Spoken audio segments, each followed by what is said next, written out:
72 വയസ്സുള്ള കാമുകനെ പെട്രോൾ ഒഴിച്ച് തീ കൊളുത്തിക്കുന്ന 54 വയസ്സുള്ള മധ്യവയസ്ക സ്വത്ത് തട്ടിയെടുക്കാനാണ് കത്തിച്ചില്ലാതാക്കിയത്.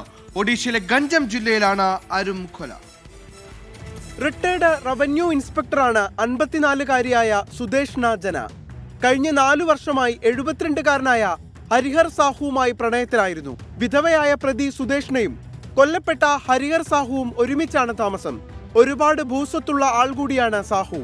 ഇരുവരും തമ്മിൽ സ്വത്ത് സംബന്ധമായ തർക്കം പതിവായിരുന്നു. സാഹുവിന്റെ ആസ്തികളിൽ തനിക്കും അവകാശം വേണമെന്ന് ആവശ്യപ്പെട്ടായിരുന്നു കുടുംബവഴക്ക്. ഒരു നിലയ്ക്കും സാഹു തന്റെ ആവശ്യത്തിന് വഴങ്ങില്ലെന്ന് മനസ്സിലായതോടെയാണ് ആസൂത്രിതമായി ഇയാളെ ഇല്ലാതാക്കാൻ സുദേഷ്ണ തീരുമാനിച്ചത്. തന്നേക്കാൾ ശാരീരിക ക്ഷമതയുള്ള സാഹുവിനെ നേരിട്ടൊരു ആക്രമണത്തിലൂടെ ഇല്ലാതാക്കാനാകില്ലെന്ന് സുദേഷ്ണയ്ക്ക് ഉറപ്പായിരുന്നു. അങ്ങനെ വിദഗ്ധമായൊരു പ്ലോട്ട് ഒരുക്കി. ഹരിഹർ സാഹു ഉറങ്ങിക്കിടക്കുകയായിരുന്ന സമയമാണ് ഇതിനായി തെരഞ്ഞെടുത്തത്.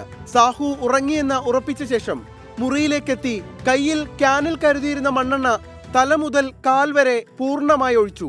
തുടർന്ന് ഞൊടിയിടയിൽ തീ കൊളുത്തി. ആളിക്കത്തുന്ന തീയിലേക്ക് മണ്ണെണ്ണ ക്യാനും വലിച്ചെറിഞ്ഞു. സാഹുവിന്റെ മുറിയിൽ തീപിടുത്തമുണ്ടായെന്നും രക്ഷിക്കണമെന്നും അലറി വിളിച്ച് കരഞ്ഞ് നാട്ടുകാരെ വിളിച്ചുകൂട്ടിയതും പ്രതി തന്നെയായിരുന്നു. തന്നിലേക്ക് സംശയം നീളാതിരിക്കാനുള്ള കുറ്റവാളിയുടെ അടവ് മാത്രമായിരുന്നു ഇത്. മിനിറ്റുകൾ നീണ്ട ശ്രമത്തിനൊടുവിൽ തീയണച്ച് സാഹുവിനെ പ്രദേശത്തെ ആശുപത്രിയിൽ എത്തിച്ചെങ്കിലും രക്ഷിക്കാനായില്ല. പിന്നീട് പോലീസ് നടത്തിയ വിശദമായ അന്വേഷണത്തിലാണ് പ്രതി വീടിനകത്തു തന്നെയായിരുന്നുവെന്ന് തെളിഞ്ഞത്. ഷോർട്ട് സർക്യൂട്ടല്ല തീപിടുത്തത്തിന് കാരണമെന്ന് മനസ്സിലായതോടെ സുദേഷ്ണയിലേക്ക് തന്നെ അന്വേഷണം നീണ്ടു. മണ്ണെണ്ണ ക്യാനും കൂടി എത്തിച്ചതോടെ സുദേഷ്ണയ്ക്ക് കുരുക്കുമുറുകി.